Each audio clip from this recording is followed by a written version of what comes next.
Just after Thanksgiving, looking kind of bleak out here. Trying to figure out how to make this into my dream garden.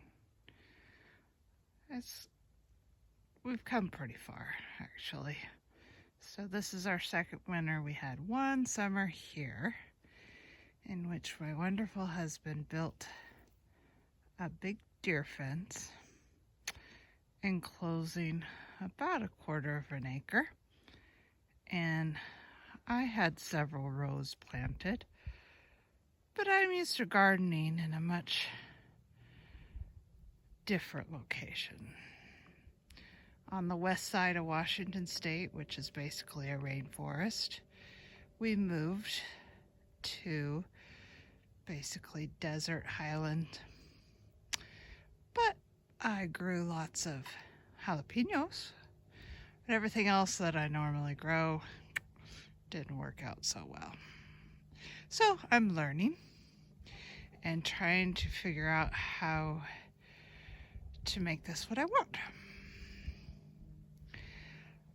My biggest battle are the natural desert vegetation. So things with deep roots, because hey, they gotta do that. And then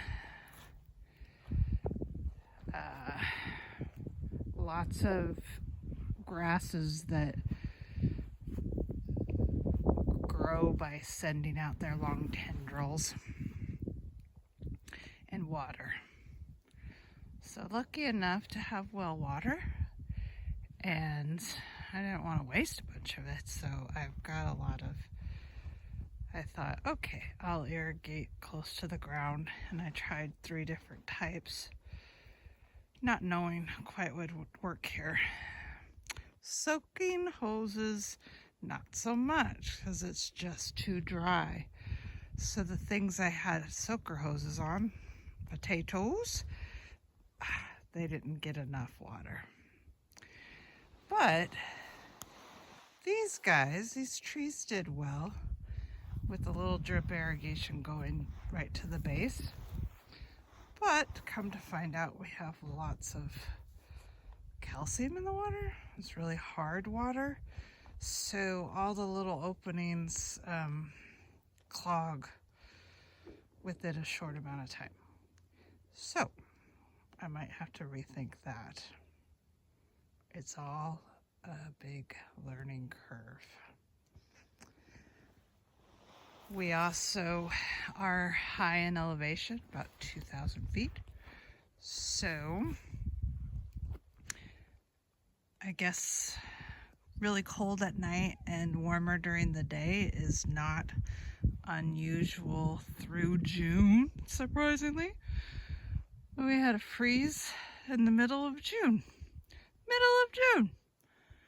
I had waited till well past our average last frost date, put out some tomatoes, and bam! Froze overnight. I had put in all these new strawberries, and they froze with all their nice little new blossoms on them. So did not get very many strawberries, as they were mostly June bearing. But throughout the summer, they put on a lot of growth, and I expect this next year to be better. But I think what I'm gonna do is put some low tunnels over them to just make sure come another mid-June frost doesn't wipe me out. All the pepper plants and the tomato plants that I had started indoors and cared for lovingly and hardened off and put out in the middle of June, it looked like they had died. I didn't have the heart to pull them up, which is good, because within a week or two I saw a little bit of green growth coming from the base. They came back.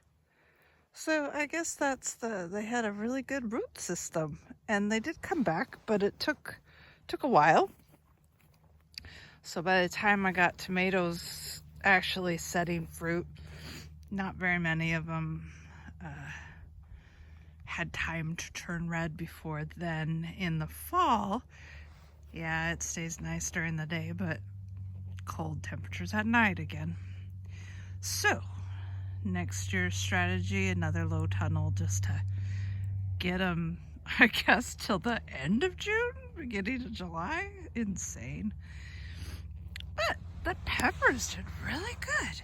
They weren't very big, but lots and lots of green peppers. And I've left everything in the garden. I'll kind of cut back and tidy up in the spring, but I've left it because the chickens like to run through here, and there's still things that they'll want to eat, and they can hide underneath. They love running through these corn stalks. And then they also love these, what's left of the sunflowers. Makes them feel safer, I think. And the sunflowers must be dropping seeds, and who knows. They're nibbling on what's left of the tomatoes. Didn't know chickens like tomatoes. Chickens are another new thing. Got 4 little baby chicks last summer, and am learning a lot about those. Still no eggs. Oh, actually, we should check and see if there's some eggs. Usually when I come into the garden, check on them, they come out, say hi to me and follow me around a bit, and then they get bored. I don't know what I expected about winter time here, but I didn't think about their water freezing and their food getting wet. I'm far from the house here, so I was trying to figure out, okay, what do I do to get their water warm? And I looked up, and they have these little bases that you put underneath the metal waters, but they plug in. I don't have electricity down here, so I thought, okay, solar. And then, okay, yeah, solar, but then you have to have a battery. So I bought this Jackery setup. Spent way more money than I should have. But a 100-watt solar panel plugged into a battery. And then I have the water warmer plugged in. And we'll see how that works. And we get a lot of wind here too, so this is my temporary setup, just trying to figure out if this is going to work. But their food was getting wet. It doesn't usually rain so much here, but of course this winter, not lots of wind-driven rain, and their food's getting wet. So I brought this table out here and kind of propped everything up with the hay or the straw bales. I'll see what works before I build something permanent. I've got the food protected in a box. And then underneath that pot is the battery. It's charging right now, and their water is liquid at the moment. I'm trying to figure out, I don't know if it's going to work or not. We'll find out. Let's see if the girls, I'm still waiting for my first egg. So every morning I come out here and I look inside. Let's see. Oh, what are you doing? Just sitting.